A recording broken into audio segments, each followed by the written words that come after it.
We have are. So the first one is TLDR, chill you all, AI will not devour SE. So, and the authors are Eunsuk, Chang, sorry, and Mary Shaw. And Mary is going to be speaking, and Eunsuk is remote, but he's going to be here for the QA. So, Mary?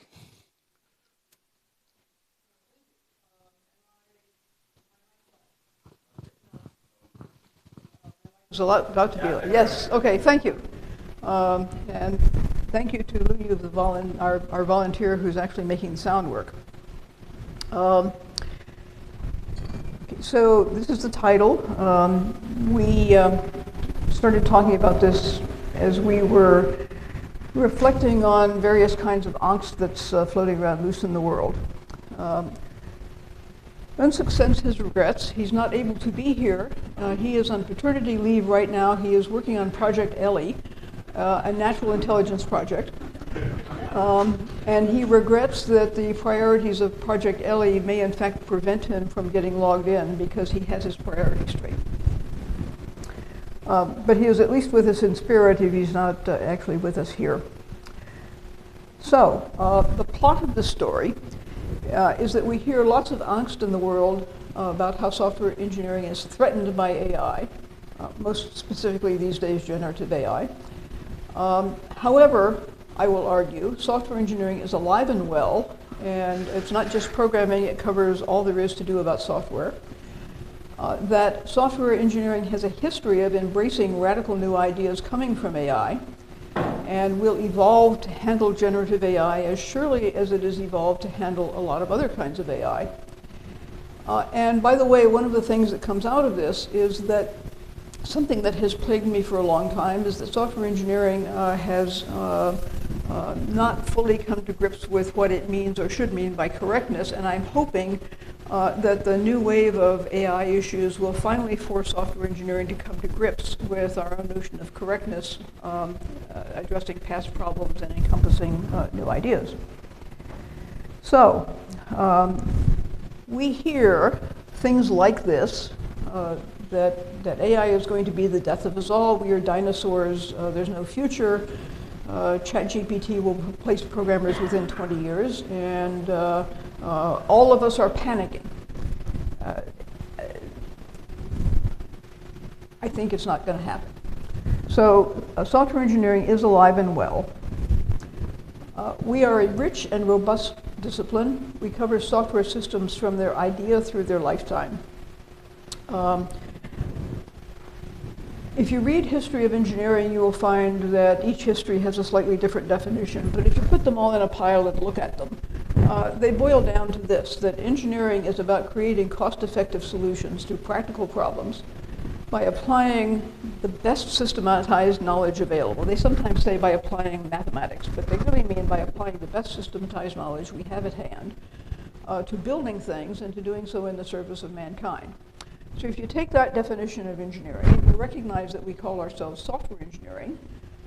Software engineering then will be the branch of computer science, yes, that creates practical, cost-effective solutions to computing and information processing problems by applying the best systematized knowledge available developing software systems in the service of mankind. Okay, so that's my starting point for what is software engineering. There are two important distinctions between software engineering as we know it and between more classical engineering disciplines such as mechanical and civil engineering. One is that software engineering is design intensive and manufacturing costs are small. So the economic balance between software engineering and, say, mechanical engineering or civil engineering, where you're building bridges for crying out loud, is that if you look at where the activity goes, it goes into the construction in more classical engineering. If you look at where all the activity goes in software engineering, it goes into design. And the replication has got even cheaper. We're doing continuous deployment now instead of stamping out CDs and shrink wrapping them and shipping them places. A second distinction is that our stuff is not the stuff of physics. Our stuff is the stuff of imagination.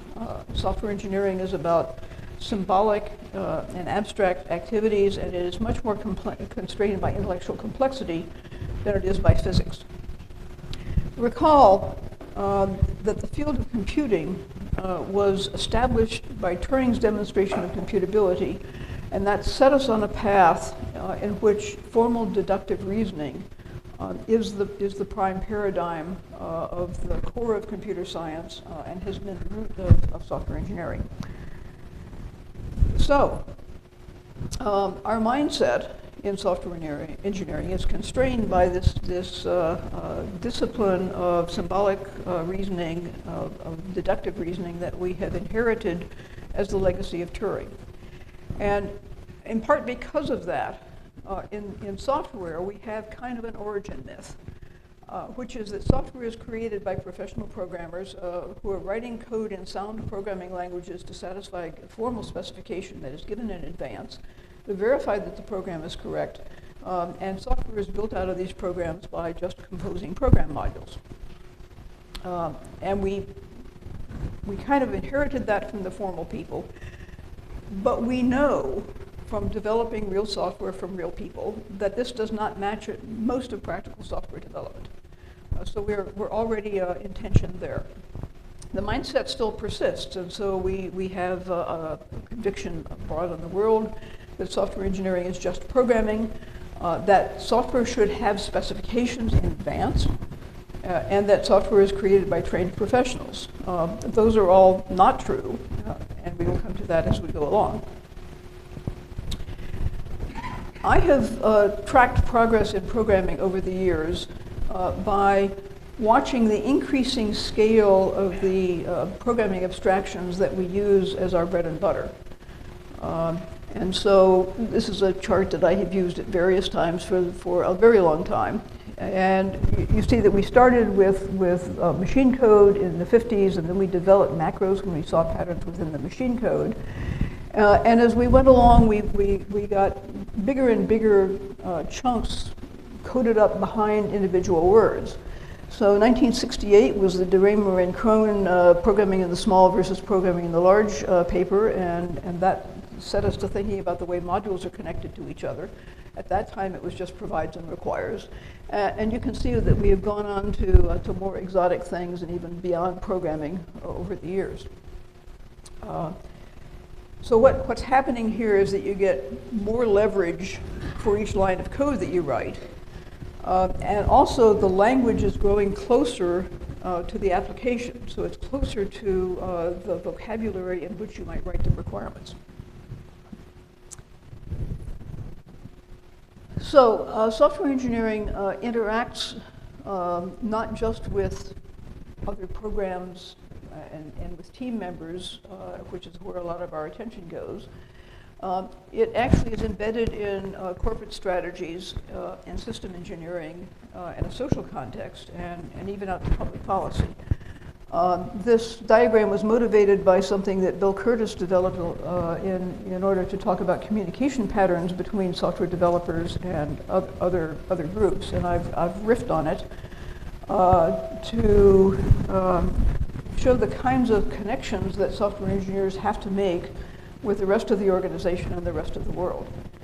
And I'm not going to read that to you. You can easily imagine that you're constrained by public policy, you have to deal with the corporate brand, you have to deal with customers, and so forth. And just to make the point that this isn't just about senior professionals, if you look at the new ACM curriculum, this is what it says about fresh graduates, that the orange ones are all things that all computer science graduates should know something about. Probably fairly low on the Bloom technology, but they ought to at least recognize that these are forces that affect them. And the green bits are, in addition, software engineering graduates should know about the green bits. I'm taking some liberties here because the categories in Curtis's diagram and the categories in ACM don't quite match up, but generally speaking, this is what's going on, that graduates should understand the organizational social context of in which the software is embedded, not just the programming activities and the project management activities. Software engineering uses a lot of domain knowledge, and a lot of that knowledge is tacit, but it's in people's heads, it's not written down. So we know that missing and incorrect domain assumptions are a major failure factor. There was an Airbus accident in which the airplane overran the runway with human injuries because the thrust reversers didn't work. And the diagnosis was that the thrust reversers didn't work because the thrust reversers are only supposed to work when you're on the ground, because you don't want to go backwards while you're in the air. And the indicator that the thrust reversers could be activated because the airplane was on the ground was that the wheels were going fast enough. But in this particular case, the airplane was aquaplaning and the wheels were not going around, and so the thrust reversers were cut out. There's a piece of domain knowledge that was missing from the software development.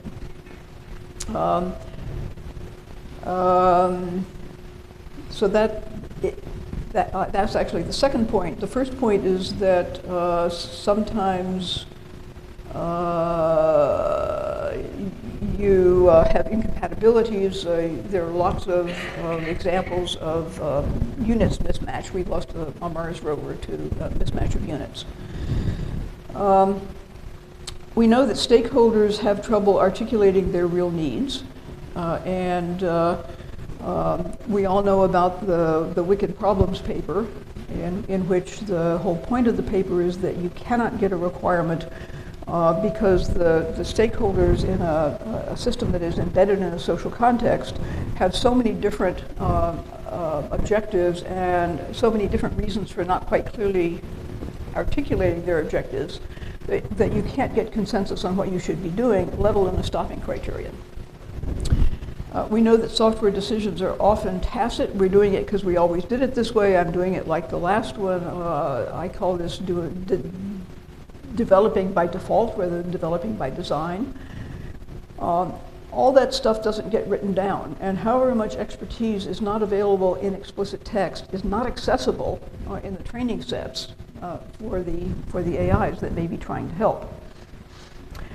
So software engineering is alive and well,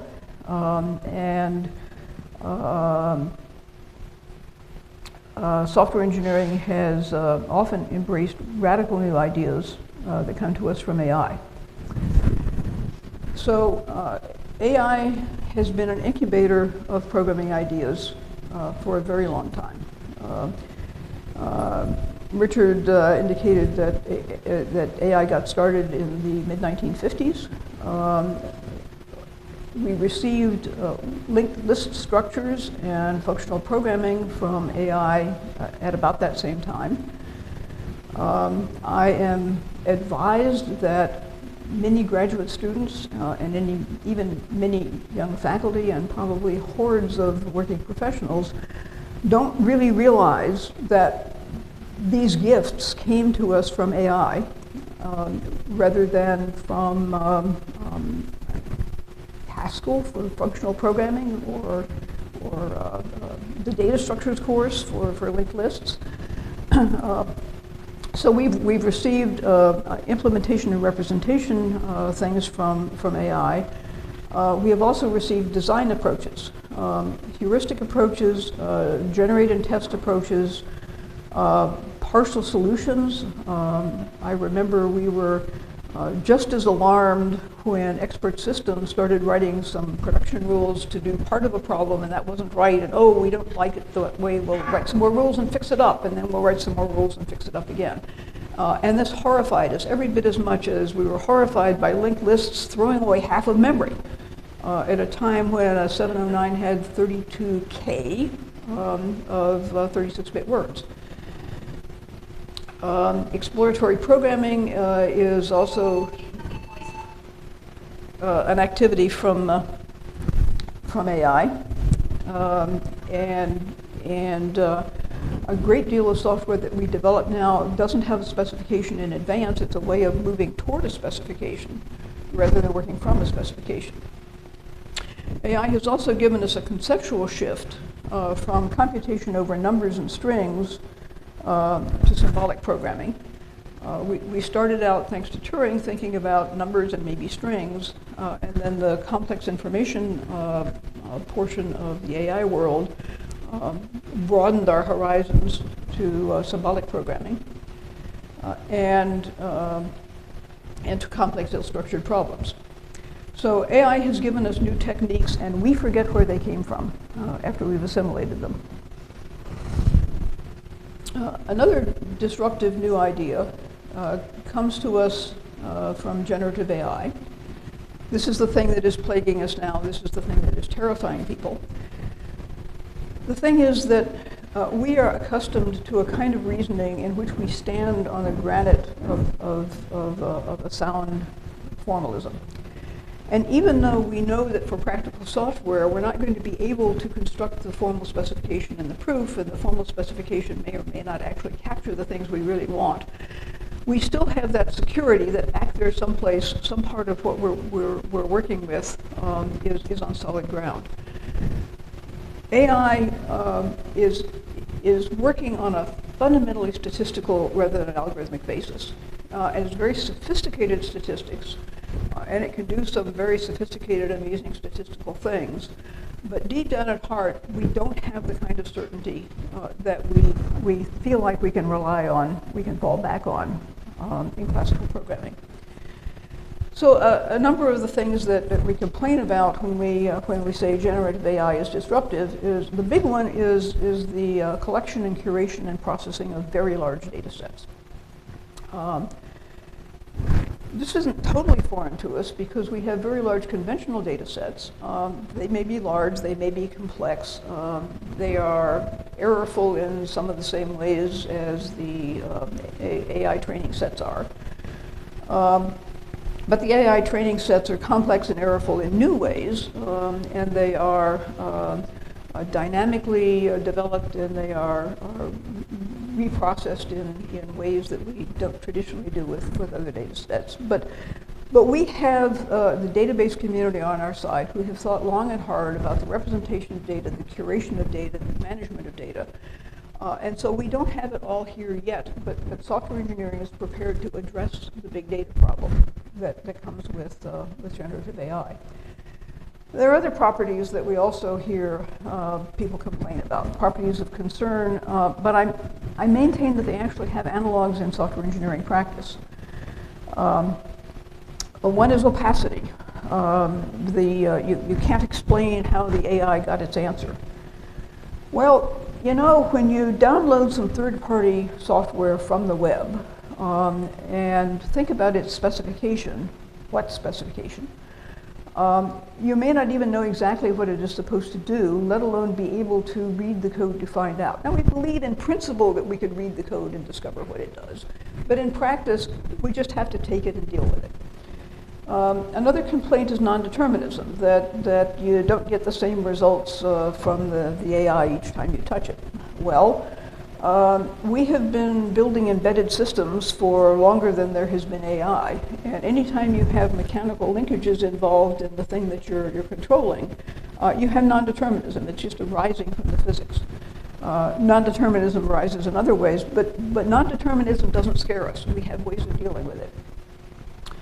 Poor specifications is a complaint. As I said earlier, we do a lot of programming in which the objective is to find what you want rather than to program to a spec. This is true of a lot of scientific programming. I have a comment from an astrophysicist who said, I'm writing the programs to understand this nebula. If I already understood the nebula, what would I need the program for? And unreliability. The AI is unreliable, it may give wrong answers. Well, yes, we have an entire subdiscipline that focuses on building reliable things out of unreliable parts. And the AI components are unreliable in new ways, but it's not like we never thought about how to deal with unreliable things and make them become in context reliable by shoring them up in some way. My argument is that established software engineering practice can evolve to deal with the generative AI subsystems. And as Todd Milstein said on Wednesday morning, languages have a lot to offer. Languages are part of our tooling.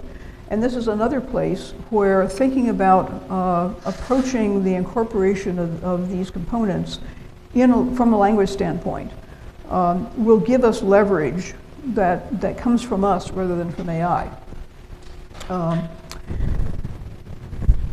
So we've embraced problems from AI, and we will evolve, I believe, to handle generative AI. So AI can contribute a lot to software engineering. One of the things I hope we will find, I think we are finding, is that it will raise the level of abstraction in software development. I mean, remember the picture I had earlier that I traced the history of the progress in programming by the scale of the abstractions that we use.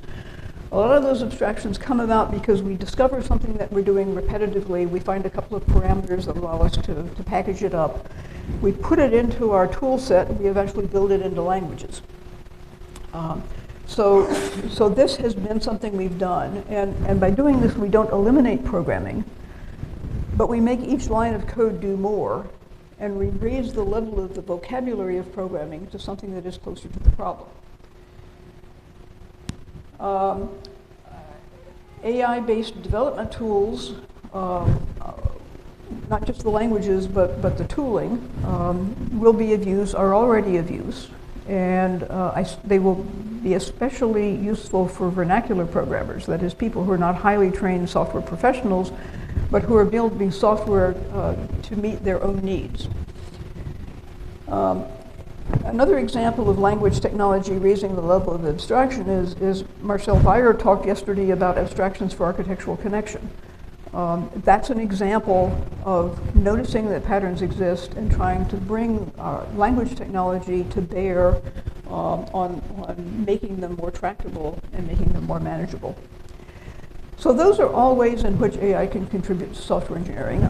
I know people who are getting help from Copilot. Say, Copilot, I'm typing along, Copilot gives me suggestions.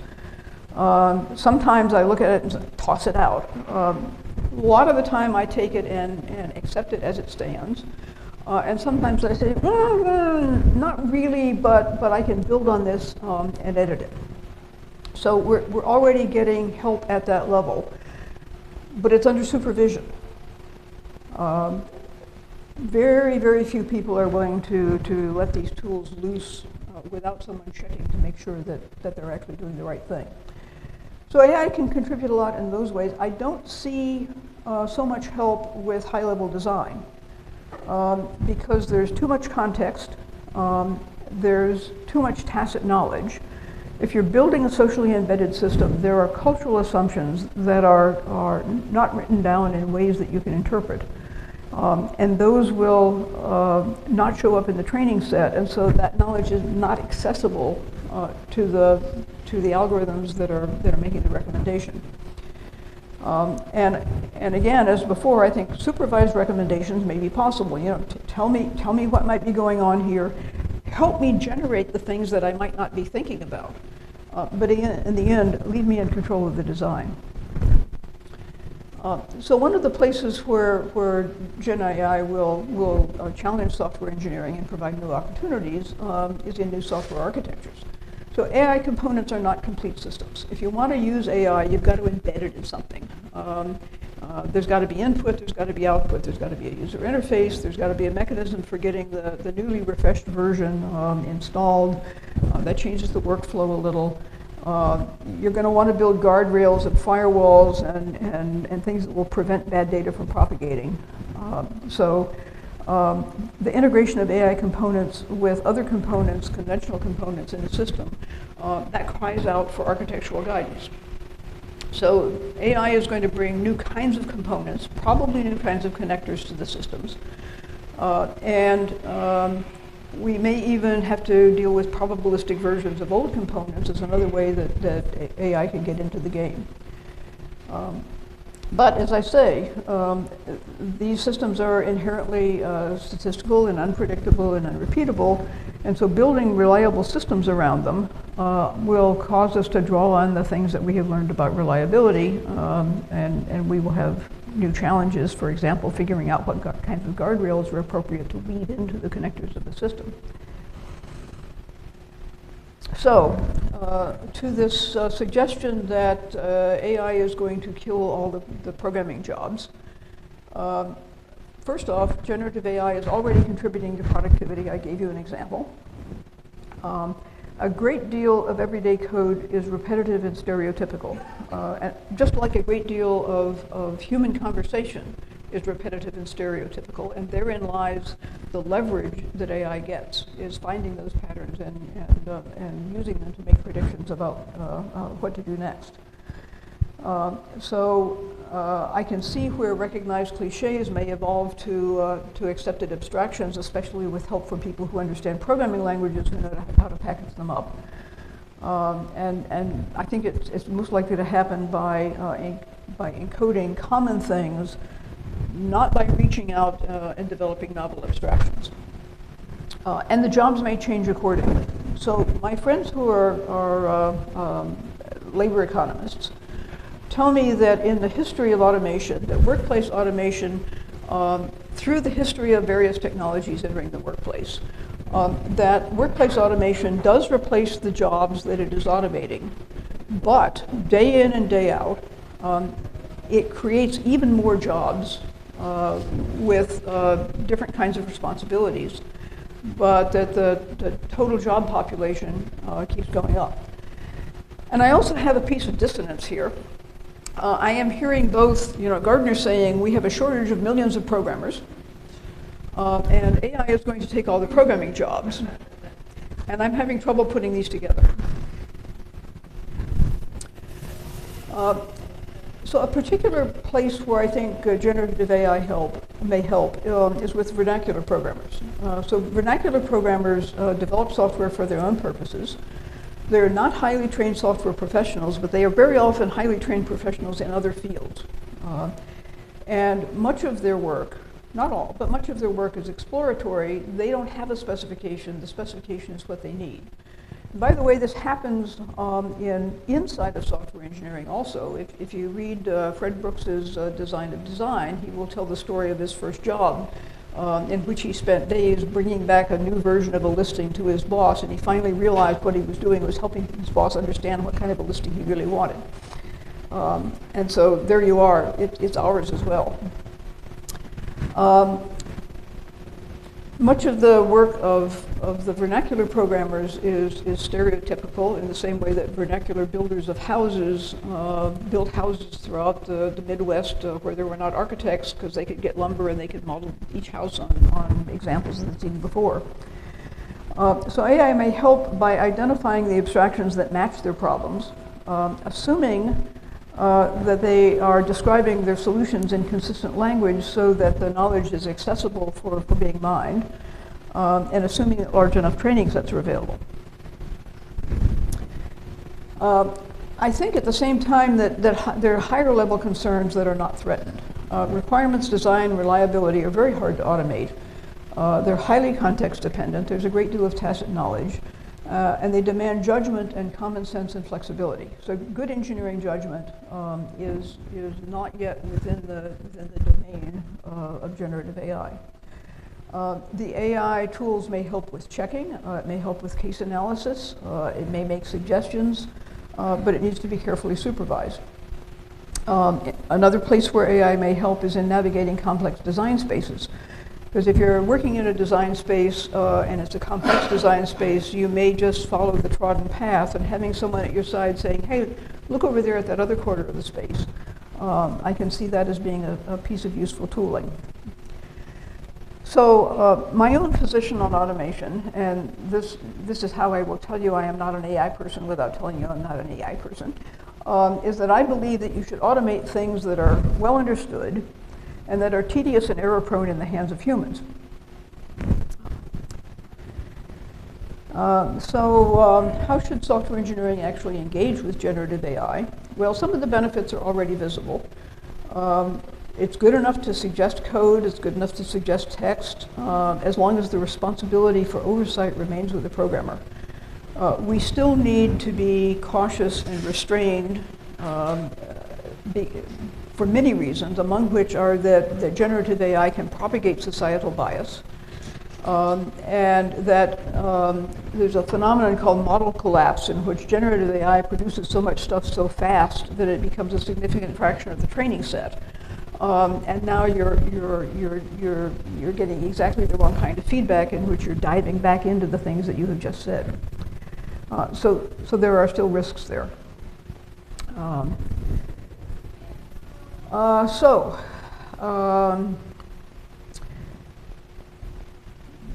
That's where I come out on generative AI and its uses. And I'm hoping that it will push software engineering to do something that we should have done a long time ago, and that is to think about what we really mean by correctness.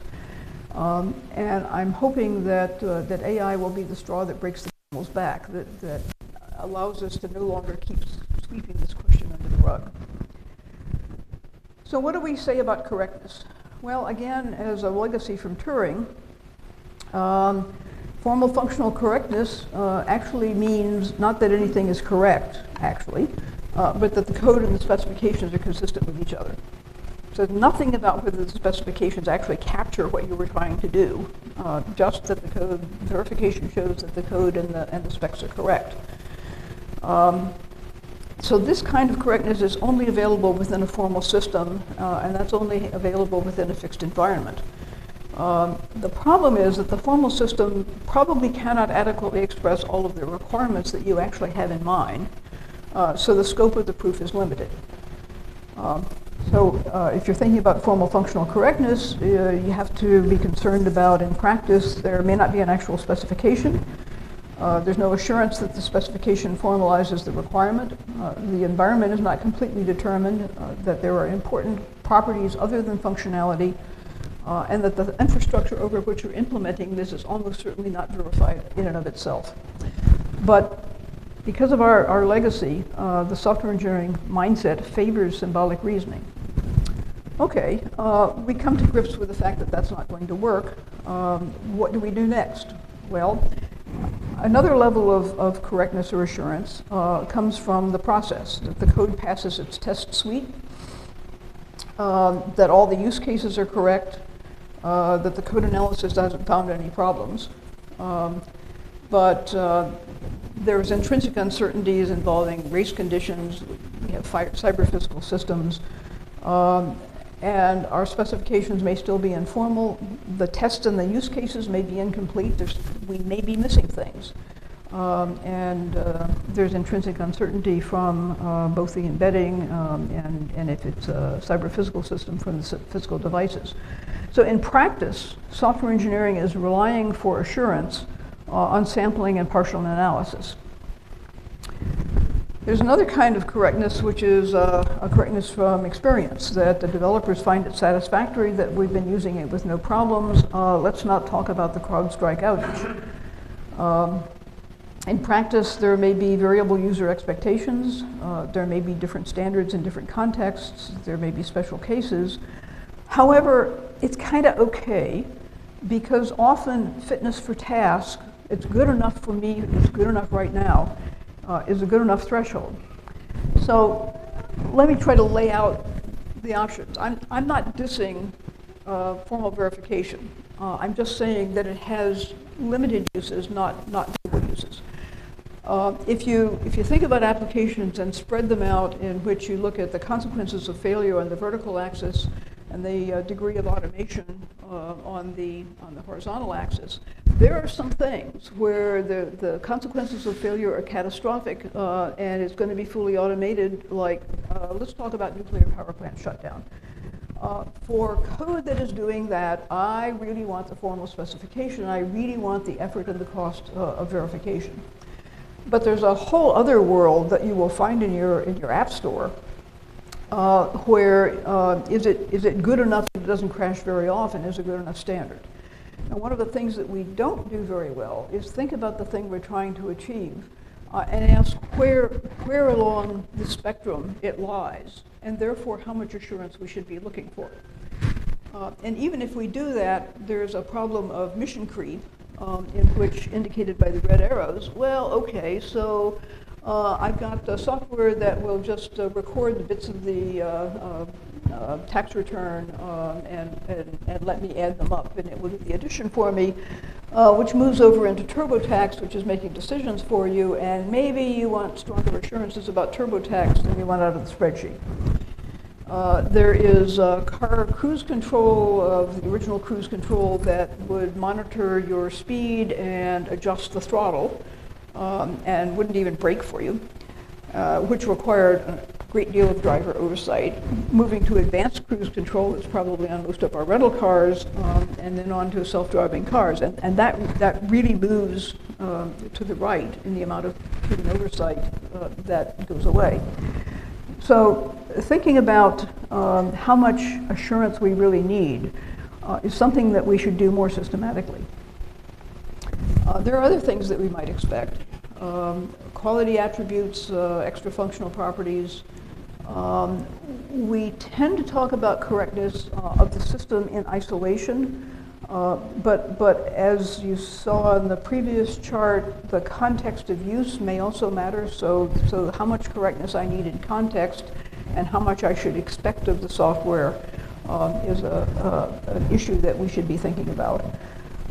We now have groups of people thinking about trustworthiness, which involves safety and transparency and explainability and fairness. Maybe this goes beyond what you wanted to think about as correctness, but maybe we shouldn't be thinking about correctness so much as level of assurance and level of assurance against what properties. And of course there is social acceptability, which is the balancing of stakeholder goals, managing the Overton window, and things like that. So these notions of correctness differ along a number of axes. One is the scope of the claims that you can make. One is whether the environment in which you're operating is one that you understand and it's under control. One is the level of assurance that you're expecting. One is how context sensitive your criteria are. And one is the cost of analysis. And we can take our ideas of correctness and try to sort them out this way. I think that would be a great thing to be doing. In practice, software engineering is tailoring correctness to the situation, but we don't treat that systematically. And I'm making the case here at the end that we should. What about LLMs and generative AI? Well, they have large data sets with errorful and inconsistent data. They have complex shifting and non-transparent models, and I'm not sure whether when they talk about correctness they mean the output is statistically consistent with the training set, or the output is consistent with societal standards, or the output is repeatable over time, or no hallucinations. But the essentially probabilistic underpinnings seem to me to mean that we are not going to get the same kinds of assurances that we get with rigorous symbolic reasoning. We can talk about fitness for task versus statistical likely outcomes. We have to understand that generative AI is not giving us validated semantics. I refer you again to Richard Gabriel's keynote that said more about this than I will. I should have mentioned back when I was talking about the gifts of AI to software engineering that I gave you a tiny set of samplers, just appetizers, and Richard has given us a full course of things to examine. So we have long-standing issues that are elevated to a higher level by generative AI. We have socio-technical systems that are tackling wicked problems with difficult to assess success criteria and other things that I discussed previously. That's something that we have been thinking about, but we haven't come to grips with. We still have a problem that we think about the code rather than the data. We don't take data seriously. I hope you were at the Wednesday keynote when Todd Milstein argued that programming languages have a lot to offer to data. And then also yesterday, Mark Moran talked about applying programming language principles to management of representation. So we have some overtures into dealing with data as perhaps respectable, but it still doesn't have the same standing that code does. And we need to understand that trustworthiness really depends on context. So Generative AI challenges our understanding of correctness, our understanding of acceptability, and it's time for software engineering to systematically re-examine what on earth it is we mean by this. I put that out as a call to the community. And there we are. If you only remember 3 things from what I said today, here are 3 things to remember. Design and engineering depend on tacit knowledge and context and judgment, and software engineering is much, much more about these things than it is about writing programs. We should automate things that are well understood and tedious and error-prone in the hands of human, and we should maintain human oversight over other things. And it's time for software engineering to rethink correctness. We need to broaden the concept in order to cover the spectrum of our responsibilities in society. So those are the 3 things I would like you to remember. Thank you very much.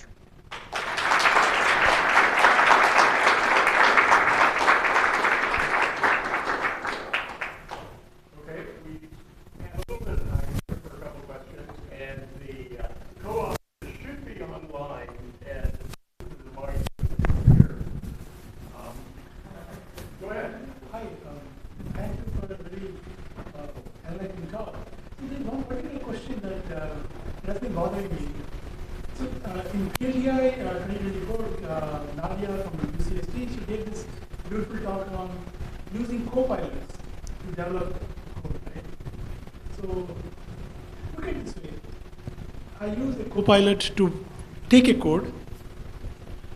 I developed a much bigger piece of code, and then you name your favorite company, they sue me that I have taken their code against their licensing terms, right? Now, whom should they sue? Me, the AI copilot, the copilot designer, or I don't know whom. So now this thing of using this copilot to take parts of the code, which is one of the suggestions you also have given, seems like a very dangerous line to, I thought I'd get your views on that. Right. Okay, so there's 2 parts to the question. One is the intellectual property part, which is who do you sue when it turns out that the training set for Copilot violated intellectual property rules when it was built? And the answer is, I don't know. There are lawyers for that. The other part of the question is, what is your responsibility as a programmer if you are using Copilot?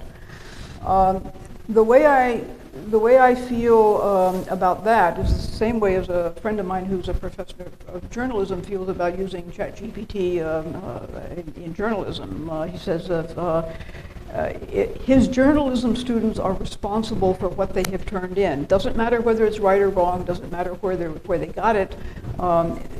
If they use ChatGPT to get ideas, so what? As long as the thing that they turn in is right, but they are ultimately responsibility. They're ultimately responsible. And so you as a programmer, if you are using ChatGPT to get ideas, you're still responsible for the code that you produce. And the example that I gave earlier was actually a Copilot example.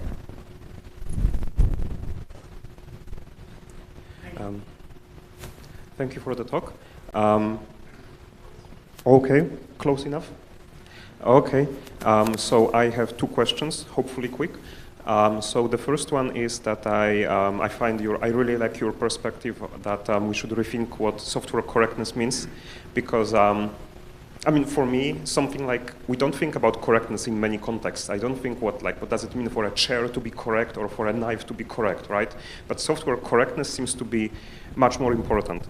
And I mean, in some ways it's a different thing, right? But in some ways, not really. So I want to ask you, do you think that perhaps it is more important for software to be understandable and moldable to suit a particular task that a particular person has? And is this an area where generative AI might help? Let's see. Eunsuk, are you online, and do you want to? Eunsuk may not be with us.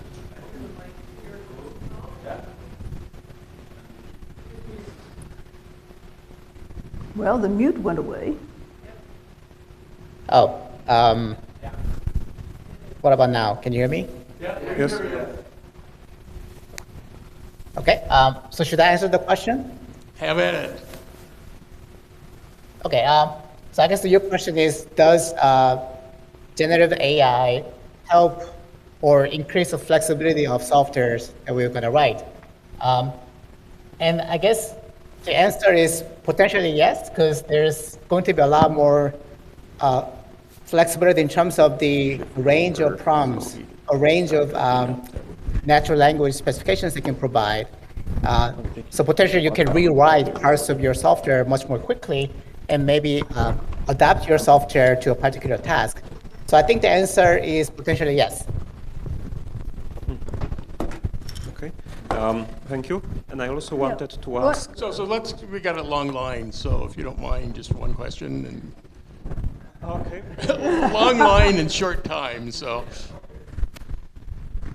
Hi, Mary. First of all, thank you for the wonderful talk. That was very nice. And I'm looking at organizing some software engineering for Gen AI, so I'll talk to you later about that. But a couple things I was real happy to hear you highlight during the interesting talk was the thing about exploratory programming, and you brought that up. And I was thinking about the times I've used either some Gen AI, whether it's Copilot or whatever, even for things like abstracts for talks or talk ideas, I've used it. And something that we even heard earlier with Richard with that, and you did kind of point out some things about hallucination type things. So sometimes I get this feeling that for exploratory program, I'm trying to experiment and come up with something just completely whacked out. Because sometimes that might even if I don't use it, it might stimulate me towards some kind of other things. And so with the hallucination, sometimes maybe that's an okay type thing. So I was wondering what you thought about that and what your feelings are with that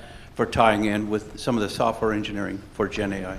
Well, I think I would pin it back to generate and test as a strategy and supervision. And as for hallucinations, I think hallucination is a terrible word.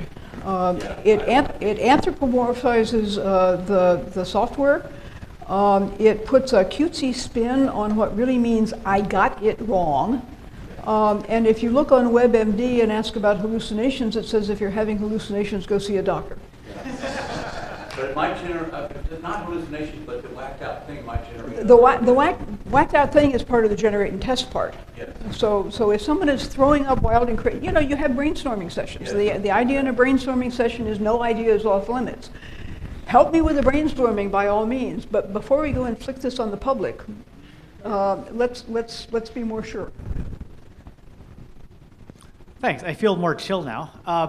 I like the slide about the thing where, look, these are things that we already deal with, but I worry, I'm slightly less chill about maybe there's a difference in degree now.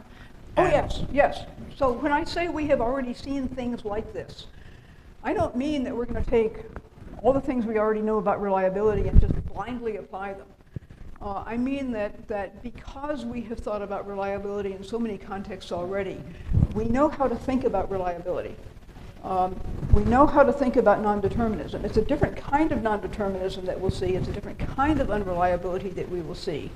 But these are not foreign notions to us. This is not some demon that has come out of the blue and is going to devour us. It's a fresh manifestation of a kind of phenomenon that we've got decades of experience with. Right. So I'm sorry if I wasn't clear about that. So specifically, my question is being pedantic, like non-determinism, right? Yeah, we know how to deal with non-determinism, but we know how to deal with non-determinism in program execution and maybe not in program generation as we develop tools. And so what do you think about that? Eunsuk, do you want that one? Yeah, that's a very good question, I think. And in fact, I think there's been recent work in program synthesis that try to deal with this kind of problem. So as Mary said, I don't think you can take existing techniques and apply right away and expect them to work. But I believe more research will be needed. But at the same time, I'm confident, or I'm optimistic that we'll figure out a way to deal with this. Yeah, sure. So I think we're going to have to stop there. We've used up all the time, so.